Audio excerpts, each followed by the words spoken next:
Guys welcome back to my new another blog. Absolute barbecue চলে গিয়েছিলাম রবিবার দিনে। তো সেখানে কিভাবে গেলাম আজ সেটা বলবো, আর প্রাইসই কত ছিল আর এত খাবার কিভাবে খেলাম সবটা তোমার সাথে শেয়ার করব। তোমরা যদি ভাবছো একটা স্পেশাল দিন, কোনো একটা ডে আউট, বার্থডে, অ্যানিভার্সারি কোনো কিছু সেলিব্রেট করবে আর সাথে অনেক কিছু খাবার দাবার আর বাজেট ফ্রেন্ডলি থাকবে যদি পয়সাটাও, তাহলে সেক্ষেত্রে তোমাদেরকে কিন্তু অবশ্যই চলে আসতে হবে অ্যাবসলিউট বারবিকিউ। না বারবিকিউ নেশন নয়, কিন্তু অ্যাবসলিউট বারবিকিউ। তোমরা অনলাইন সার্চ করে যে কোনো তোমাদের নিয়ারবাই ব্রাঞ্চে পৌঁছে যেতে পারো। আমি এখানে এসেছিলাম বাগুইহাটির ব্রাঞ্চ। বাগুইহাটি থেকে কিছু দূর একটু হেঁটেই কিন্তু তোমরা পৌঁছে যাবে এই অ্যাবসলিউট বারবিকিউতে। অ্যাকচুয়ালি বিগ বাজারের অপোজিটেই এটা কিন্তু অবস্থিত।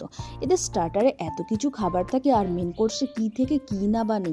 আর ভাবতে পারছো এই এত সমস্ত খাবার 799 পার প্লেট, এবং সেই দিনে আমরা কিন্তু 250 অফও পেয়েছিলাম।